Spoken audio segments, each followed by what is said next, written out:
Hello. First off, this is a new angle. I have some exciting news that I want to share. I also kind of just want to talk about the factors leading up to the decision that I eventually made for my career. They're more complicated than just money. And so I thought that we would kind of explore that together and talk about the intersections of money and then longevity, opportunity, culture, all that type of stuff. So if you don't know me, hello, my name is Trey. I created this account, like 2.5 years ago, 2 years ago? I don't know, something like that. When I was trying to get out of about $42,000 worth of debt. I was able to do that. And then I essentially built up an emergency fund and started really hardcore investing in the stock market. And now I have a net worth of a little over $42,000. But today I wanted to share that I actually just got a new job. And this is really exciting because one of my goals, I have this goal of 100K before 30, and that's a twofold goal. So the first goal is to have a salary of at least $100,000 by the time I'm 30. The other goal is actually to invest at least $100,000 in the stock market by the time that I'm 30. I hit one of those goals a couple weeks ago, and then you can probably guess which one that is. I've not invested $100,000 into the stock market, but I just accepted a job offer for exactly $100,000 in salary. My first job outside of college, for reference, was for $37,000 a year.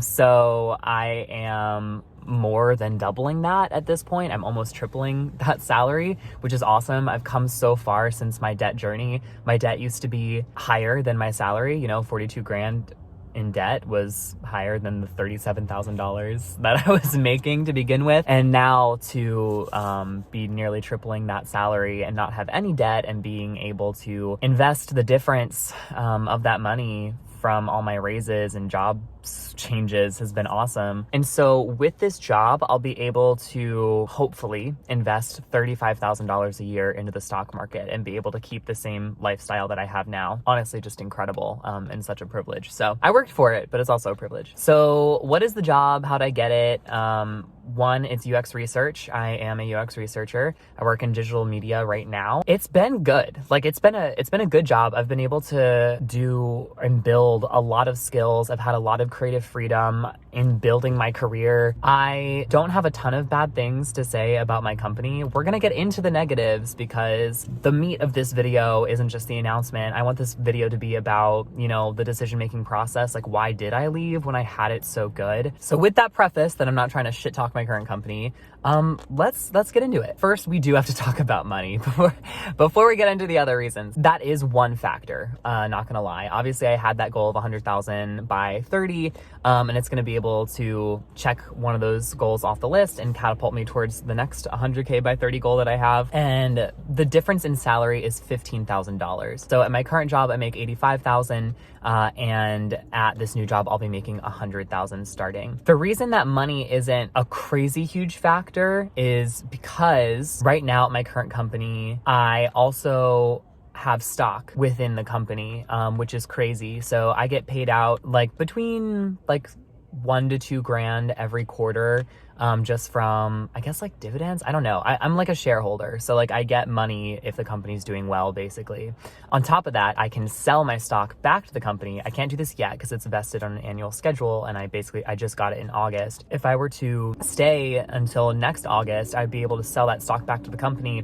And I think right now it's roughly worth between $10,000 to $25,000, which is a crazy benefit, to be fair. That being said, though, the way the economy is going, I straight up got a letter the other day that was oh, by the way, we might not be paying shareholders anything next quarter. And that worried me a lot.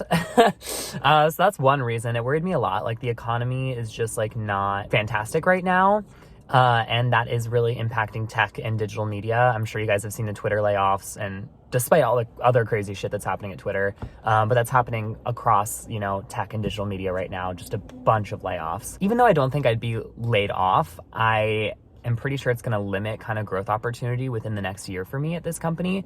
So that's a major thing that I'm considering. To parse through more of the money bit, the 401k match for the new employer is slightly higher than at my current company. And when my goal is to heavily invest in the stock market, this woman is staring straight into my soul right now. It's only like 0.5%, but that can equate to like $1,000 over the course of a year. Real money, that's something real to consider. And when my ultimate goal is to reach Coastfi in, the next like 4 years, that's going to be a major, player for that goal. I will be essentially getting like $4,000 a year just in my employer match for this new company, whereas now it's about $3,000. So it's not too much of a difference, but that is still something to consider, especially if I want to stay here for the long run. Not to mention that $100,000 is going to be my starting salary. If I get raises or promotions in this new company, it'll be more than $100,000, obviously. So that's only going to keep propelling me towards that goal. Finally, the last compensation thing to think about is the bonus. At my current company, I do have a bonus of $10,000, but that being said, again, the economy is shit right now. I don't know if that bonus is really going to hold up. Would rather just have the $10,000 baked into my salary. The new company does have bonuses as well. That being said, I wasn't told how much they were. And when I looked on Glassdoor, people were complaining that the bonuses were like kind of small for the type of industry that it is. So I'm thinking it's probably like a couple grand.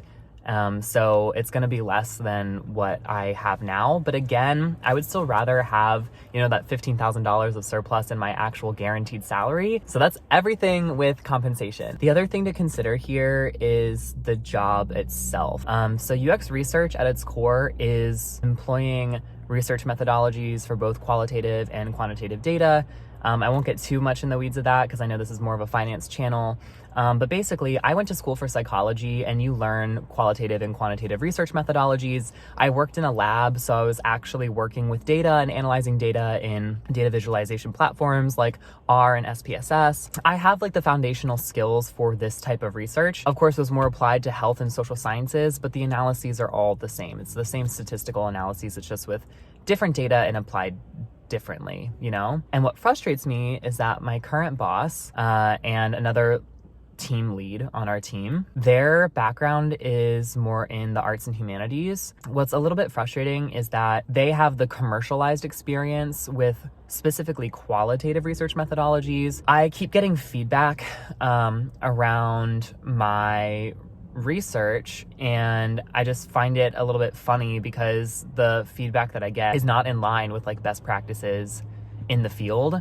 And I've been telling my boss that I wanted to do like content analysis, like widespread content analysis with our qualitative data, in which we actually code for themes and start to quantify that data. Like, oh, this theme came up for X% of all of our studies, for example. I don't feel like I'm learning a whole lot anymore just because there's no one at my company that has the experience in this stuff. All of that to say, I have by far the most experience. And so the fact that I'm getting critiqued on like the qualitative, like, okay, I guess I don't have a ton of experience in qualitative, but I'm actually still technically the most qualified to perform those analyses, which I think is funny. And then on the quantitative side, it's like, cool, I get to do what I want, but then I don't get any critiques. So people just take everything I say. Like if I get questions, sometimes it's like, well, I can't just like explain statistics to you. So I don't know. It just feels like I'm not really like growing, and then I'm not really like pushing my skills because I don't have anyone like to mentor me and be like, oh, maybe you should do it this way. Or I don't have anyone to check my work because no one knows what I'm doing. So it's stuff like that where I'm like, there's not a lot of growth potential here anymore. And at this new job, I will be mostly working like with the users themselves.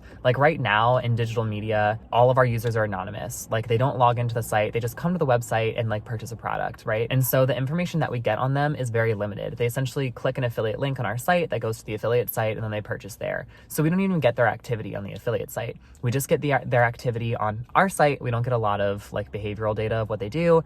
And then the best that we can get is data from Google Analytics, which is helpful, but we still don't get any personalized information on who they are, which makes it really hard to understand the psychology of our users and any type of information about them, even demographics, because Google Analytics, I think they said it only reflects 30% of your total user base. I don't know why the data is not accurate, but it's just not. You can see why, if we're completely blind to the user, why it's hard to create a great user experience, And I still think we do a great job with the information that we have, but at this new job, I will intimately get to know the users because I'm going to be like a contractor essentially for the users. And then I am going to be understanding all of their problems. I'll be doing focus groups with them. I'll be doing like sit down interviews with them to understand their pain points. I get to watch them use the software. And so I'm going to have a really solid foundation and understanding of who these people are, why they have the problems that they do. So that's going to enable me to do much better work, right? Because I can understand what is success to these people. The more that I learn the nuances of the culture of that organization and the people that work there, the more successful I'm going to be, in theory, at this job, because I will understand their problems to a T. Yeah, I think all of those reasons are more on the technical side, but that's the job itself, why I think it's going to be a better move for me. With the new job, I know that the boss is coming from academia as their background, so I'm hopeful that they're going to be a lot more understanding of the types of analyses that I'm wanting to be doing. The last thing that I want to talk about is culture and like friendships. So this is where I know I'm going to be taking the biggest hit. Been at this current company now for about 2 years. Honestly, a really great job with making you feel like a part of a team. They fly me out to Charlotte like every couple months. Like I probably go 3 times a year into headquarters, and they pay for everything. They pay for my flight and hotel, and then all expenses while I'm there, I can get reimbursed for the following month. So they do a great job of making you feel wanted and valued.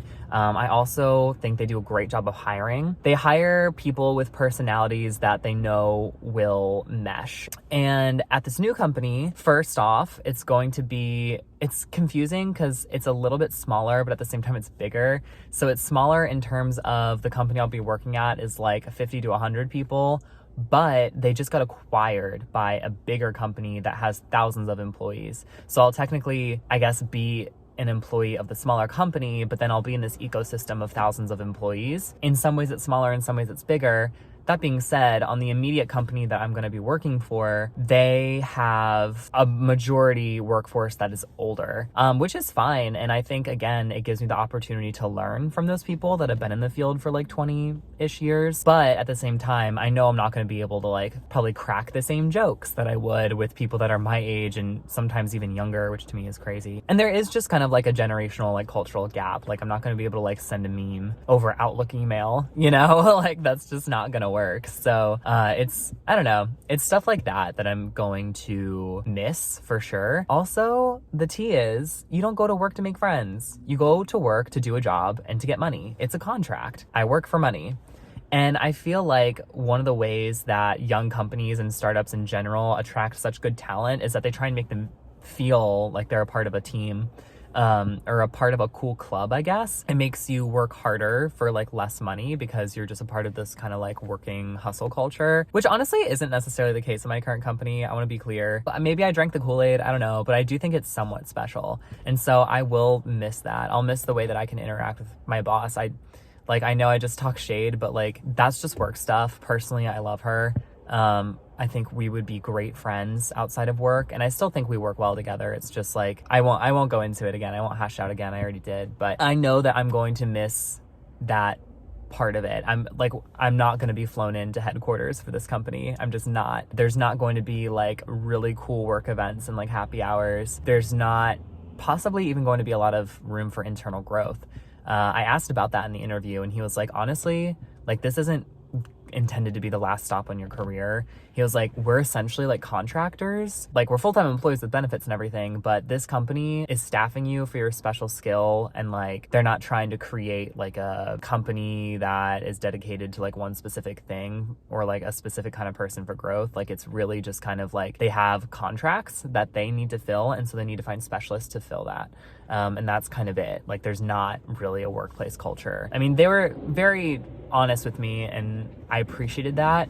And I think I'm still okay with that because, again, I go to work so that I can, pay for my retirement and just like pay for my bills in the meantime. Like that's why I go to work. I like UX research because I get to get close to people. And honestly, in my current job, again, if we want to go back in that direction, I don't get close to people because they're all anonymous. That's kind of it. So salary is going to be better, and compensation, when you look at the full picture, it's not as crazy of an advance as you might think it is, but it's a lot more stable because that's going to be baked into my weekly earnings, as opposed to like, maybe you'll get a big bonus this year, or like, maybe if the company's doing well, we'll pay you out more with your stock. Now it's like, oh no, like you are guaranteed to get this as long as you maintain your job here. I think that's a step up in of itself. It makes it a lot less complicated. Culture is worse. Just arguably it's going to be worse, but then I don't have to be fake and like pretend that I'm friends with everyone. Not that I really have to pretend right now, because I do feel like I'm friends with most people at my work, and that's what's going to suck, is leaving those people. But at the same time, the work itself, I think, is also going to be better and less stressful than my current role, where I don't even talk about this, but my current role, I essentially am also a product manager, just because my boss thought it would be a good thing for us to start doing. So not only are the research methodologies like not great and up to snuff, in addition to that, we also have like 5 different roles. Like we also had to learn how to literally do front-end development so that we can develop our own experiences that we want to test for users, product management, development, and UX research, it's frankly ridiculous. It means that we're doing an okay job at all 3 of those things instead of doing a really great job at the research, which is what's supposed to matter. At this new job, that's all I'll be doing. I'm super excited about that. I'll stop rambling here. Thank you so much for watching this video. Thank you for sharing in this success with me. Thank you for listening to my decision-making processes. I really hope that they help you make your own decisions when it comes to where you want to go next for your career. And yeah, that's it. I'll see you guys later. Bye.